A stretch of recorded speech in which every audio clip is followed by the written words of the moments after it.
Hello, my dear friends and my dear students. In Springs, for unit number 4, we have got everything I need to know I learnt in the forest, and this unit is written by Vandana Shiva, who was born in the year 1952. Vandana Shiva is an ecologist and she is an editor for Yes Magazine and who wrote the essay called What Would Nature Do? Let's see what did she write in that essay. How did she speak about biodiversity and biodiversity based living economies? She is an internationally renowned activist for biodiversity and against corporate globalization and author for Stolen Harvest, the hijacking of the global food supply, Earth Democracy, Justice, Sustainability and Peace. Likewise, she has written so many works. In this essay, Vandana Shiva first tells us how she learnt about environmentalism from the uneducated women of Garhwal, Himalaya. While the government officials and men were cutting down trees for logs, and the women showed them that the trees and the forests were living things and we need to live with them. Later, Vandana learnt all the major ideals of a good life from the forests. They are diversity of life forms and the need to accept diversity as the principle of life. Earth is our mother and not just raw material to be exploited. We need to live in harmony with nature. Earth democracy, respecting the freedom of all species of life to evolve and live together. The Indian tradition to ecology, as recognized by Tagore, the culture of the forest is the true Indian culture. Thus, Vandana Shiva says that the forests teach us the values of diversity, freedom, and coexistence. So, these key elements can be seen in this essay. Let's see what has she told about Chipko movement and how did that Chipko action take place in the Himalayan region. We have heard about Chipko. It is a movement which has been started by Sundarlal Bahuguna, and the women played a vital role in the Chipko movement because since they have to provide the basic needs to the family, that's why they have to go for longer distances to fetch water. These are the elements which were displayed by her in the unit. So her ecological journey started in the forests of the Himalaya. My father was a forest conservator and my mother became a farmer after fleeing the tragic partition of India and Pakistan. She is the woman who could able to sustain herself in the life, and even though her husband has got a good profession as well, she sticks to the work of tilling the land and she produces and she sustains herself on her own. It is from the Himalayan forests and ecosystems that I learned most of what I know about ecology. So she says that she has been trained by the ecosystem, ecology. The songs and poems our mother composed for were about trees, forests, and India's forest civilizations. So her mother is not only a farmer, but she also was a good writer as well.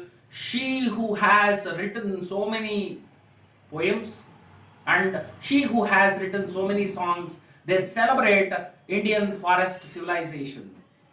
So further she tells what is Chipko movement here. My involvement in the contemporary ecology movement began with Chipko. Here she tells that Chipko means a non-violent response to the large-scale deforestation that was taking place in the Himalayan region. In the 1970s, peasant women from my region in the Garhwal, Himalaya had come out in defense of the forests. Chipko is such a movement where most of the women went towards the trees and with the family members they have hugged almost all the trees which were there in the forests just to protect them. When the tree cutters will come, they will say that before they are going to cut down the trees, they have to kill them, and then they can do their work. Logging had led to landslides and floods and scarcity of water, fodder, and fuel. So, because the forest has disappeared, that's why there were so many scarcities which could be seen. Number one, the scarcity of water. Number two, fodder and fuel for hearthburn. Since women provide these basic needs, the scarcity meant longer walks for collecting the water and firewood and a heavier burden. So this has become a laborious burden on the women. That's why they thought that they have to protect at any cost the forests so that to have springs and streams in their lives, which was explained in the next paragraph. Women knew that the real value of forests was not the timber from a dead tree, but the springs and streams.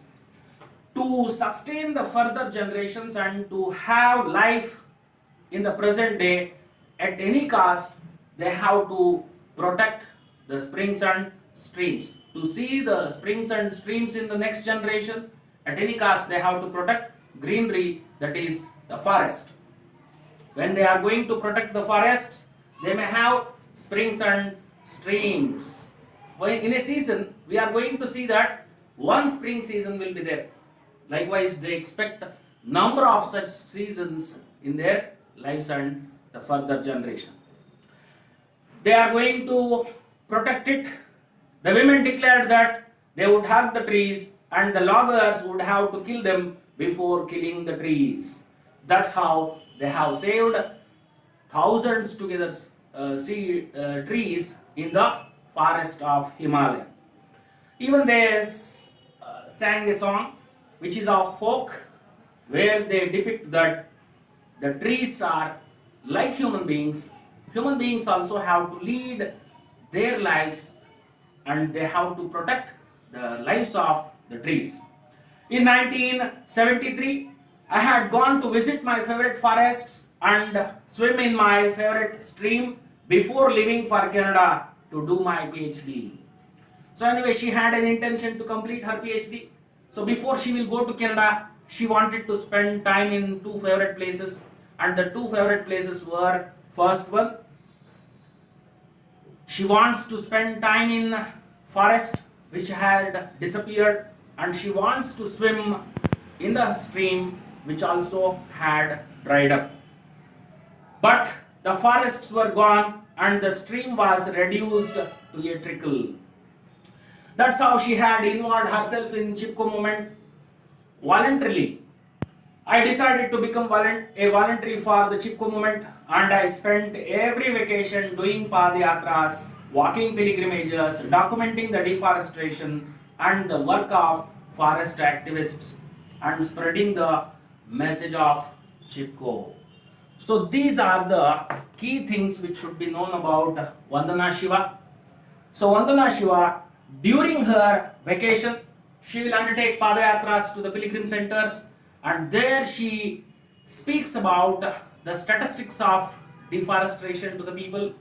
There she tells about the effects of deforestation, and she spreads the messages of Chipko movement with the help of forest activists. One of the dramatic Chipko actions took place in the Himalayan village of Adwani in the year 1977. When a village woman named Bachni Devi, she led resistance against her own husband, and she says that it's not the way to earn the living. All the women have gathered and they went towards the forester. They took the lighted lanterns during the day light, and the forester asked them. Then they said that we have come over here to teach forestry. Look at the reactions of the forest official. What did he say? You foolish women, how can you protect tree felling by those who know the value of the forest? According to the forester, the real value of the forest as follows. Do you know what forests bear? They produce profit and resale and timber. When the forester has said that forests have got different uses, they reveal the original use of the forest by singing a folk song. The women sang back in chorus, "What do the forests bear? Soil, water, and pure air. Soil, water, and pure air. Sustain the earth and all she bears." Look at the lines which were said by the illiterate women. Soil is protected by the forest. It will provide us pure air. Not only that, water will be provided by the forest. It sustains, it bears, it tolerates the whole universe.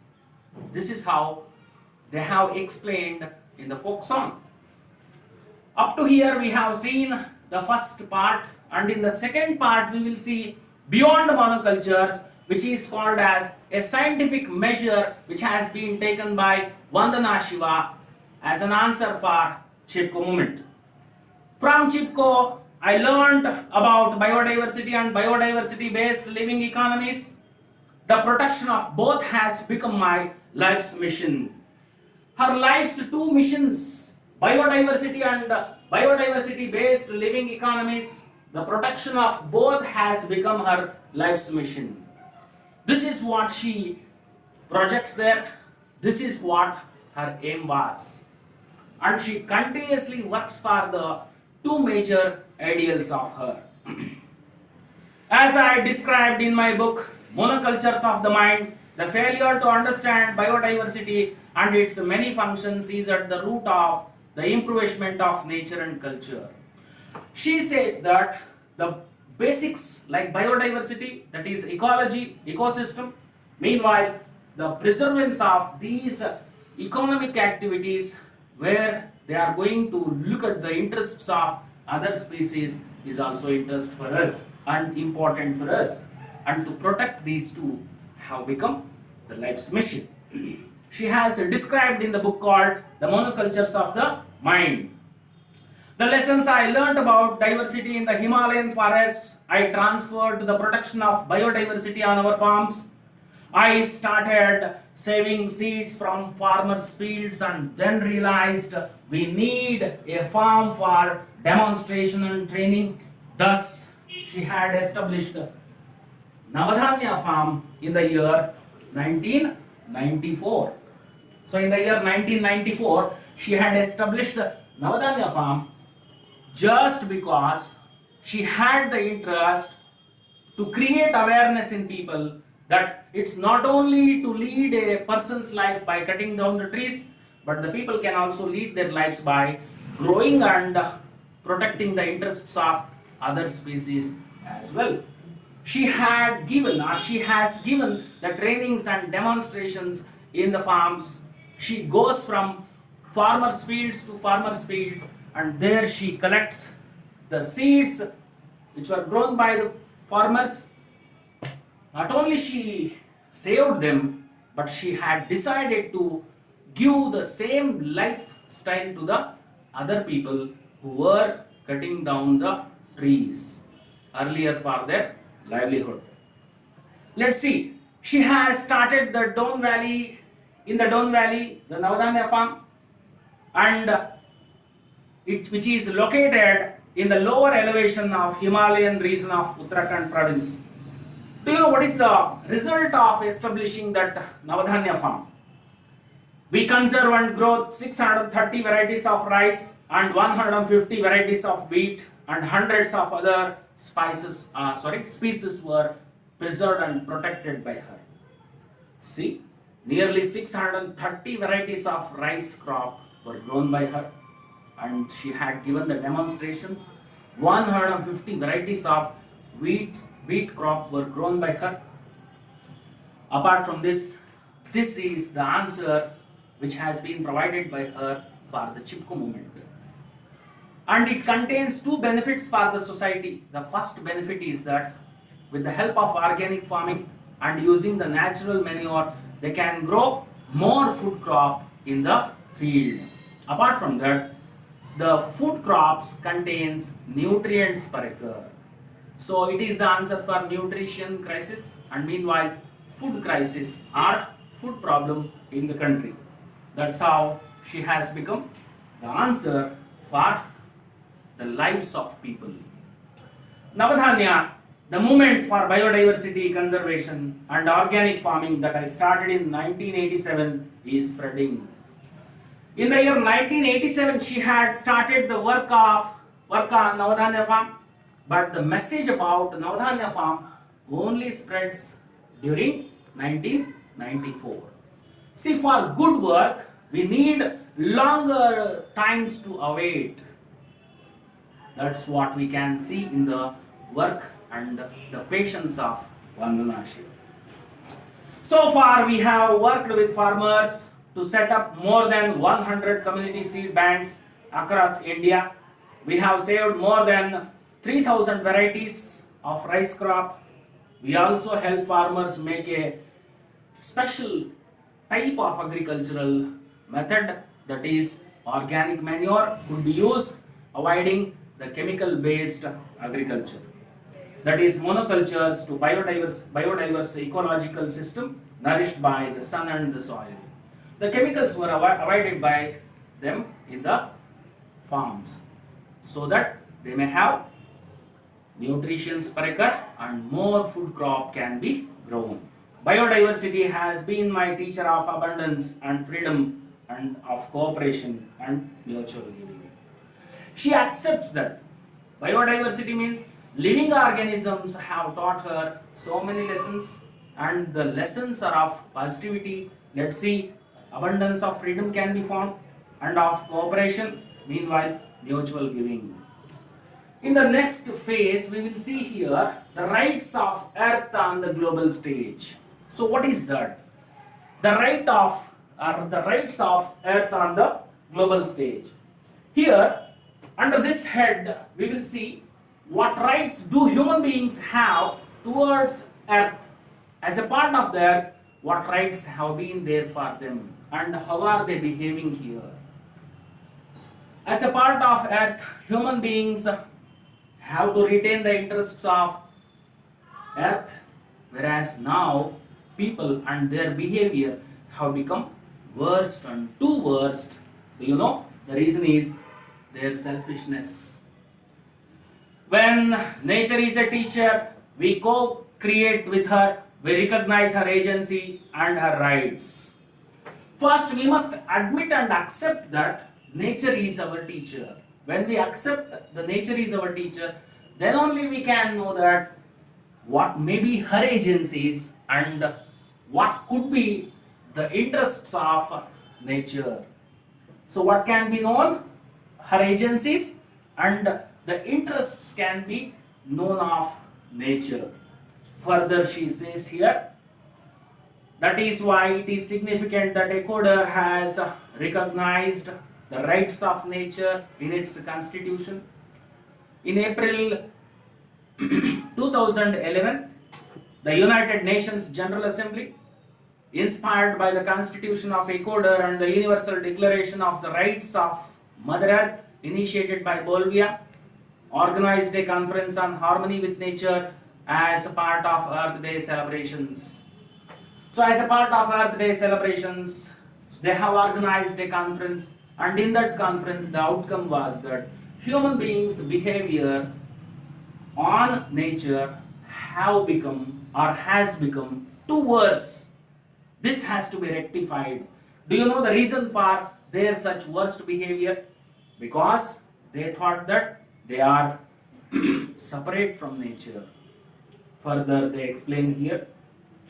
The UN Secretary General report, Harmony with Nature, issued in conjunction with the conference, elaborates on the importance of reconnecting with nature. Human beings are detached from nature. That detachment has to become attached so that they can know the importance of nature and creatures as well. They have given the report. Ultimately, environmentally destructive behavior is the result of a failure to recognize that human beings are an inseparable part of nature and that we cannot damage it without damaging severely ourselves. So this is what the report speaks. If we go on damaging the interests of nature, in turn our interests will be damaged. Not only our interests, but other species interests will also be damaged. So this has to be kept in one's mind. So people feel to do harm on the earth just because of this reason, which has been described by Cormac Cullinan. Separatism is indeed at the root of disharmony with nature and violence against nature and people. People thought that they are separate, that's why we feel that the violence is there and people will react anti towards nature. Cormac Cullinan, an environmentalist, South African environmentalist, points out that apartheid means separateness. The world joined the anti-apartheid movement to end the violent separation of people on the basis of color. When there will be threat for human beings, they fought against the injustice and they got the success. In the same way, when the other species in the universe will be under the threat, human beings have to look at them and they must feel that they are the part and parcel of nature. Then only this type of action can be taken towards nature and nature's interests. See, when trouble will come to the human beings, they will unite. But when there will be threat for the animals and the kingdom of animals under threat, human beings also have to react. Today, we need to overcome the wider and deeper apartheid and eco-apartheid based on the illusion of separateness of humans from nature in our minds and lives. If we may not look at the nature as one and as we are the part and parcel, in turn nature will one day teach us a great lesson. Before that, we should keep the interests of other species as well, and we should move on harmoniously with the nature and nature's interest. In the next part, we will see the dead earth worldview. Thank you. The dead earth worldview. This section can be seen with a great note that how the people and their attitudes towards earth had made the earth a dead matter and a manipulable matter. Let's see, the war against the earth began with this idea of separateness. Its contemporary seeds were sown when the living earth was transformed into dead matter to facilitate the Industrial Revolution. The Industrial Revolution is the base for the separateness. The people have become too greedy, and with their greed, they went on spoiling the interests of nature. We say that Earth Day was celebrated from 2011. On every 23rd of April, we will see that Earth Day is celebrated. But the separateness and the image of separateness may not disappear from us. If it may not go away from us, it is impossible, and we will make this earth a dead matter. Monocultures replaced diversity. Raw materials and dead matter replaced a vibrant earth.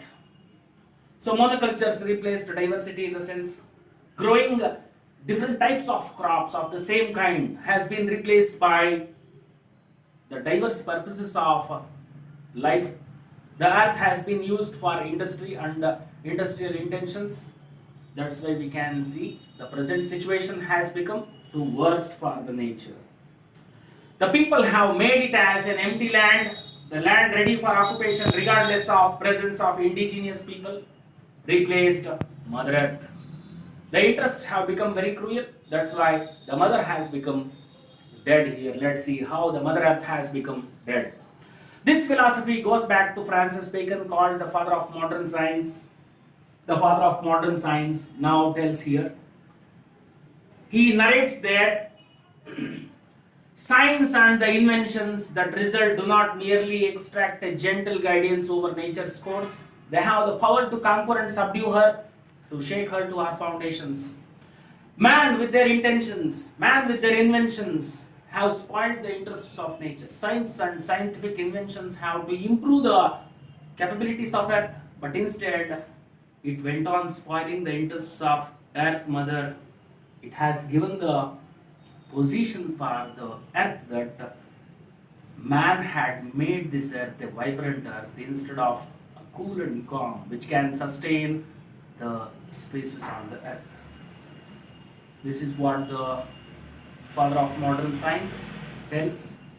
As philosopher and historian, Caroline Marchant points out this shift of perspective from nature as a living, nurturing mother to inert, dead, and manipulable matter. A philosopher and a historian, Caroline Marchant, there he points out that the perspective of nature as a living and nurturing mother, it had made by the people and their interests a dead and manipulable matter, was well suited to the activities that would lead to capitalism. Because human beings didn't care about the other species and their interests, they just expect profit from their investment, and that's why they have become capitalistic in their motive, and they neglect the interests of even the laborers, including the other species as well. The domination images created by Bacon and other leaders of the scientific revolution replaced those of nurturing earth, removing a cultural constraint on the exploitation of nature. One does not really slay a mother, dig into her entrails for gold, or mutilate her body, Marchant wrote. There is one more writer called Marchant. He says that no person in the world will kill the mother and just for their benefits. But human beings, they just entrailed, they dug her and they made her dead and they mutilate her body. They have scattered her body. So cruel the people have become and their interests have become. That's why the earth which was alive have become or has become dead. What will nature teach here? What should we learn from nature? What nature teaches? Today, at a time of multiple crises intensified by globalization, we need to move away from the paradigm of nature as dead matter. We need to move to an ecological paradigm, and for this, the best teacher is nature herself. So, at last, to whom should we surrender? We should surrender ourselves to the nature so that to know the interests of nature, then only nature teaches bounty of things to us. This is what she says in her essay. The Earth University teaches Earth democracy. Earth democracy is the freedom for all species to evolve within the web of life. As a part of Earth, the human being's work will be little bit more, and the freedom and the responsibility of humans as members of the Earth family to recognize, protect, and respect the rights of other species. This is an extra work for human beings because they are the human beings. They should protect and they should recognize and they should respect the rights of other species.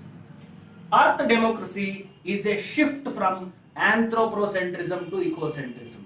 Anthropocentrism means where only the interests of human beings are kept in the mind.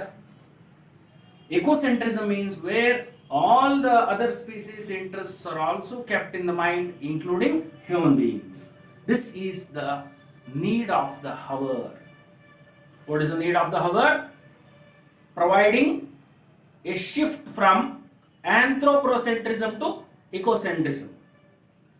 And since we all depend on the earth, earth democracy translates into human rights to food and water, to freedom from hunger and thirst.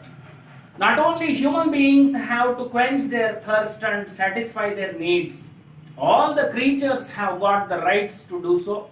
This has to be observed seriously by people, and they must make the animals to be away from the hunger and thirst. This is also the responsibility of human beings. We can learn these things when we accept nature as our teacher. This is what she speaks in her essay. That is, what would nature do?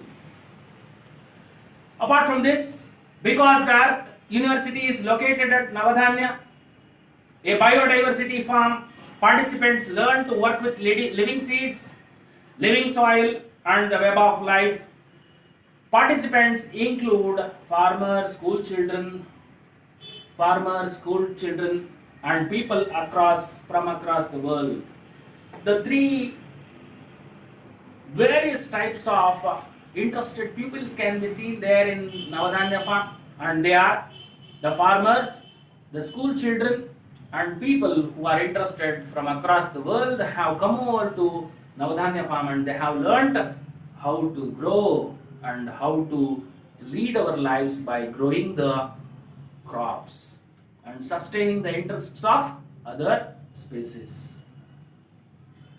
There are two important courses which were offered at Navadhanya farm, and the two important courses are as follows: the A to Z of organic farming and agroecology, and Gandhi and globalization. So these are the two important courses which were offered at Navadhanya farm. At last, we will come to the last part of this unit, where we will see that how has she got inspiration from the great poet, that is none other than Rabindranath Tagore. We will see here the poetry of the forest. So poetry of the forest means, what will the forest tell us? What will the forests tell us? The poetry of the forest. Here, Rabindranath Tagore has established Shantiniketan as a school of learning. Later, in the year 1921, it has become a university. Rabindranath Tagore is India's national poet and a Nobel Prize laureate. And today, just as in Tagore's time, we need to turn to nature and the forest, the lessons in freedom, or for lessons in freedom. If we have to get knowledge about nature, we have to turn our interests towards forest. There we can learn plenty of things. Tagore wrote in his essay called Tapovan. Tapovan means forest of purity. Indian civilization has been distinctive in locating its source of regeneration, material and intellectual, in the forest, not the city. So if we have to learn what is Indian civilization, we can see that Indian civilization in the forest, not in the cities of our country. That's why major ideals have been learned by Tagore's school, and this was the inspiration for Vandana Shiva to start Navadhanya farm, and she had established. Meanwhile, most of the people have got inspiration from it. The peace of the forest has helped the intellectual evolution of man. We can see evolution only in peace, and that peace can be found in forest. This is what Rabindranath Tagore says in Tapovan.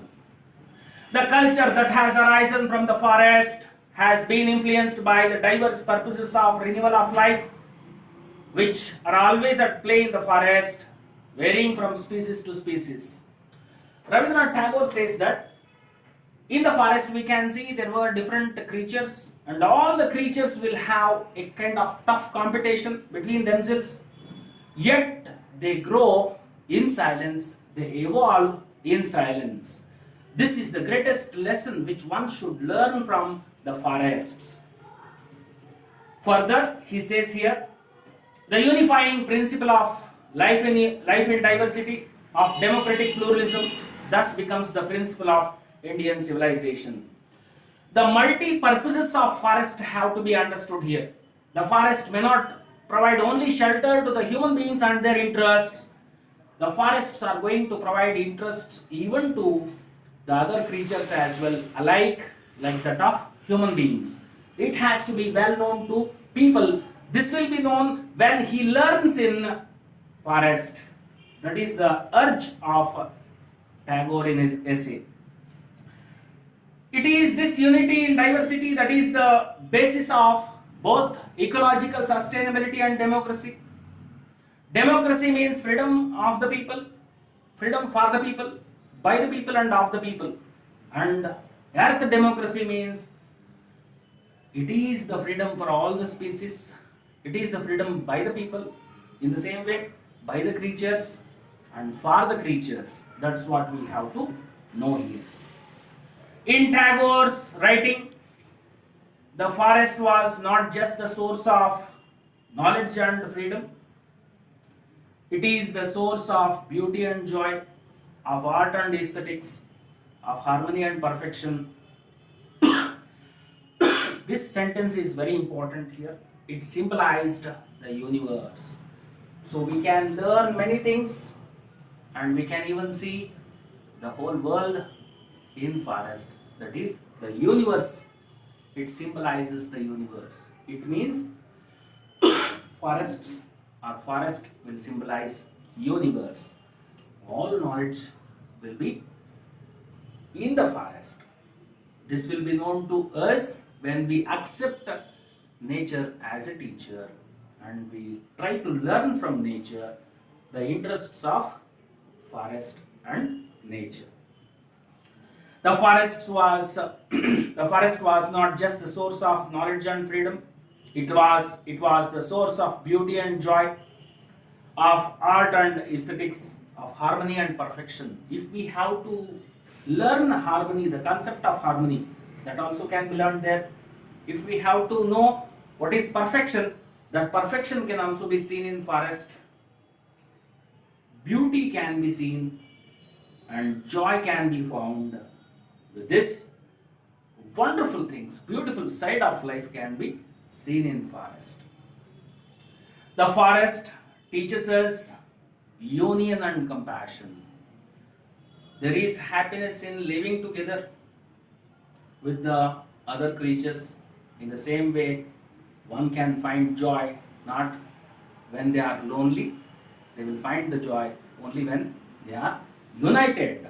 This also can be the lesson which could be learned from the forest. The last and final section of this unity is very important because here we will know the philosophical element which was taught by Rabindranath Tagore. The forest also teaches us enoughness. How to lead a satisfied life can be shown by the forest. Enoughness in the sense how to lead a satisfied life. Like forest, even though there will be a lot of evolutions which could be seen in forest. As a principle of equity, how to enjoy the gifts of nature without exploitation and accumulation. When the people will leave two important elements, then they are going to have prosperity in their life. The two important things are they should feel that they should not exploit the things, and second, they should not accumulate the things which were seen by them. Only this is the formula which was given by Rabindranath Tagore in his essay. Tagore quotes from the ancient texts written in the forest. Know all that moves in this moving world as enveloped by God, and find enjoyment through renunciation. So renunciation here refers to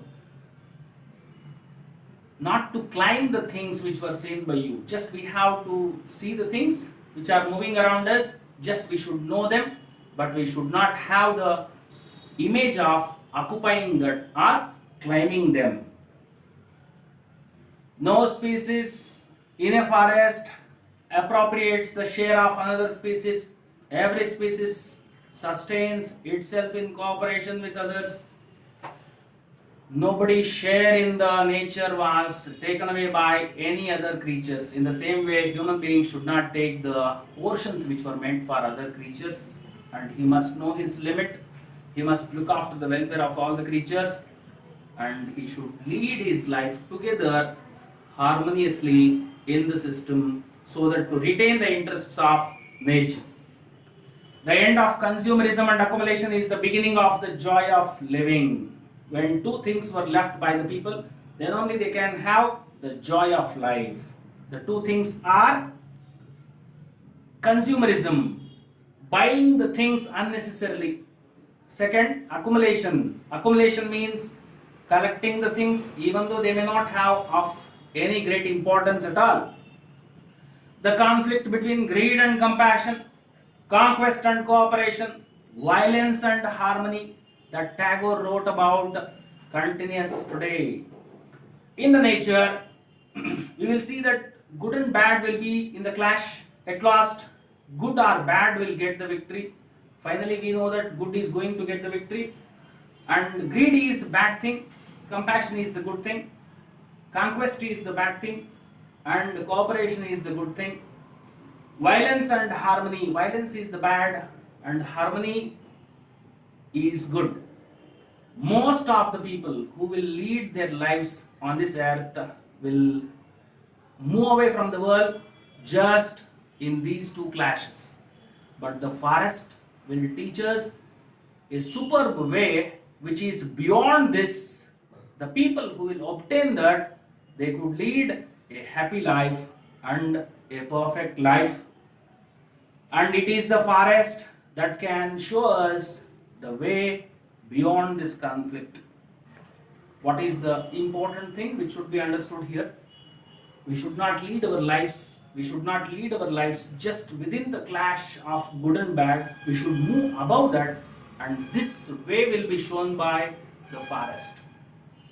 Up to here, we have seen Vandana Shiva's experience in ecology and her life's great missions, biodiversity and biodiversity based living economies, the protection of both, which has become her life's mission. She who has got the inspiration from the great writer called Rabindranath Tagore, and her experience were in detail described now. Thank you very much.